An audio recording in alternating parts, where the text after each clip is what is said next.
M B Patil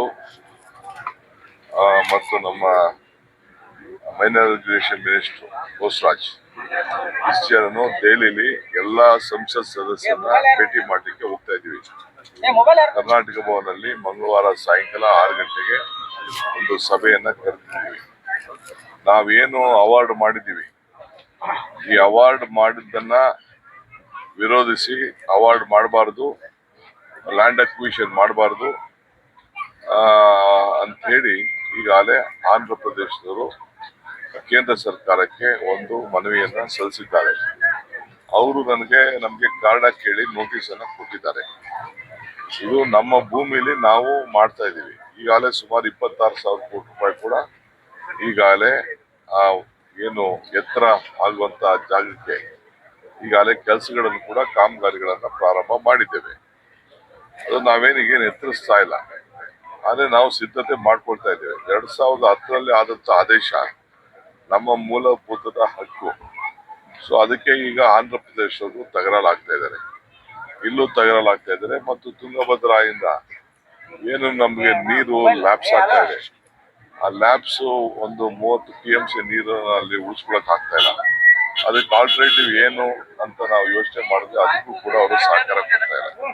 ಇಂಥ ಎಲ್ಲ ಅನೇಕ ವಿಚಾರಗಳನ್ನ ಚರ್ಚೆ ಮಾಡಲಿಕ್ಕೆ ಕೇಂದ್ರ ಸರ್ಕಾರದ ಒತ್ತಡ ಇರಲಿಕ್ಕೆ ನಮ್ಮ MP ಗಳಿಗೆ ನಾವು ಮನವಿ ಮಾಡಲಿಕ್ಕೆ ಹೋಗ್ತಾ ಇದ್ದೀವಿ. ಮಂಗಳವಾರ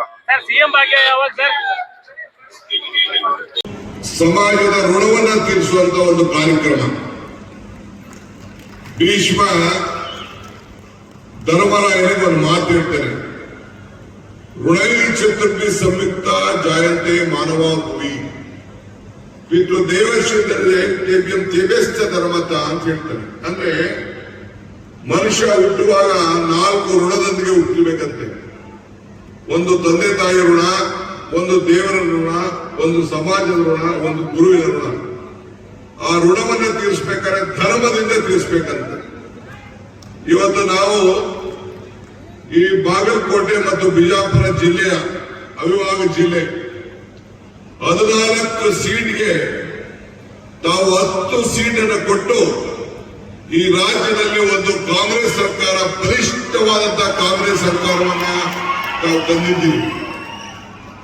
ಈ ಸರ್ಕಾರ ತಂದಕ್ಕೆ ಈ ಜಿಲ್ಲೆಗೆ ಋಣವನ್ನು ತೀರಿಸಬೇಕು ಅಂತ ಹೇಳಿ ನಾವೆಲ್ಲ ಸರ್ಕಾರದಲ್ಲಿರುವಂತಹ ಶಾಸಕರು, ಸಚಿವರೆಲ್ಲ ಸೇರಿ ಅನೇಕ ತ್ಯಾಗಗಳನ್ನು ಮಾಡಿ ನಿಮ್ಮ ಋಣವನ್ನ ತೀರಿಸಲಿಕ್ಕೆ ಸಂಕಲ್ಪ ಮಾಡಿ ಇವತ್ತು ಇದಕ್ಕೆ ಒಂದು ಶಾಶ್ವತವಾದಂತಹ ಪರಿಹಾರವನ್ನು ಕೊಡಲಿಕ್ಕೆ ಇವತ್ತು ಬಾಗಲಕೋಟೆಯ ಜನತೆಗೆ, ಬಿಜಾಪುರ ಜನತೆಗೆ ಭಾಗ್ಯದ ಬಾಗಿಲನ್ನ ತೆರಲಿಕ್ಕೆ ನಾವೆಲ್ಲ ಇಲ್ಲಿಗೆ ಸೇರಿದ್ದೇವೆ. ಬಂಧುಗಳೇ, ಇವತ್ತು ಮೇಟಿಯವರು ಇಲ್ಲ. ಮೇಟಿಯವರು ಇವತ್ತು ನಮ್ಮ ಜೊತೆ ಇಲ್ಲ.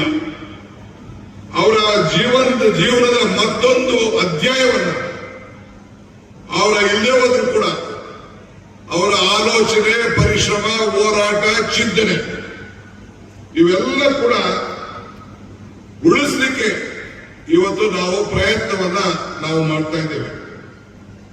ಅಧಿಕಾರಕ್ಕಿಂತ ಆದರ್ಶಗಳು ಬಹಳ ಮೌಲ್ಯವಾದದ್ದು ಅಂತೇಳಿ ಇವತ್ತು ನಂಬ್ಕೊಂಡು ಬಂದಂತ ಒಬ್ಬ ನಾಯಕ, ಜನರ ನೋವಿಗೋಸ್ಕರ ಸ್ಪಂದಿಸಿಕೊಂಡು ಸದಾ ನೆನಪಿನಲ್ಲಿ ಇವತ್ತು ಅವರು ಉಳಿತಾರೆ ಅಂತ ಹೇಳಲಿಕ್ಕೆ ನನಗೆ ಬಹಳ ಸಂತೋಷ ಆಗ್ತದೆ.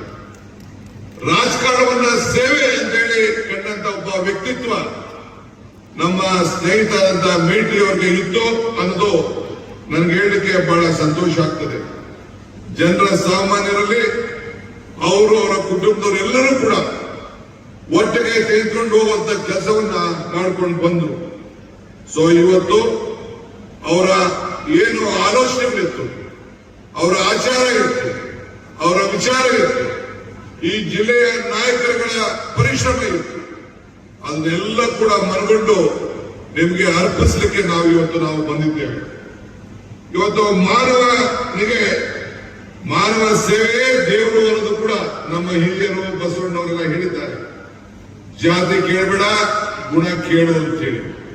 ಹಂಗೆ ಧರ್ಮವು ಮಾತ್ರಲ್ಲ, ಇವತ್ತು ನಮ್ಮ ನಡತೆಯಲ್ಲಿ ಇರಬೇಕು ಅನ್ನೋದು ಕೂಡ ನಮ್ಮ ಹಿರಿಯರು ಮಾರ್ಗದರ್ಶನವನ್ನು ಕೊಟ್ಟಿದ್ದಾರೆ. ಆದ್ರಿಂದ ಇವತ್ತು ನಾವು ಬಂದು ಈ ರೈತರ ಬದುಕಿಗೆ ನಮ್ಮ ಏನು ಕೃಷ್ಣಾ ಮೇಲ್ದಂಡೆ ಈ ಯುಕೆಪಿಯ ಪ್ರಾಜೆಕ್ಟ್ಗೆ ಸುಮಾರು 15 ವರ್ಷದ ಹಿಂದೆ ನಮಗೆ ಕೋರ್ಟಿನ ಆದೇಶ ಬಂತು. ಕೇಂದ್ರ ಸರ್ಕಾರ ಅದನ್ನ ಕಾರ್ಯರೂಪಕ್ಕೆ ತರಲಿಲ್ಲ. ಆದರೂ ಕೂಡ ನಮ್ಮ ಬಾಗಲಕೋಟೆ ಮತ್ತು ಬಾದಾಮಿ, ಈ ಒಂದು ಬಿಜಾಪುರ ಮತ್ತು ನಮ್ಮ ಗುಲ್ಬರ್ಗ ಈ ಭಾಗದ ಜನರು ಎಲ್ಲ ಸೇರಿ ಈ ರೈತರ ಪರಿಹಾರಕ್ಕೆ ನೀವು ಒಂದು ತೀರ್ಮಾನವನ್ನು ಮಾಡಬೇಕು ಅಂತ ಹೇಳಿ ಬೆಳಗಾವಿ ಅಧಿವೇಶನದಲ್ಲಿ ನನಗೆ ಮುಖ್ಯಮಂತ್ರಿಗಳ ಮೇಲೆ ಒತ್ತಡ ಇತ್ತು.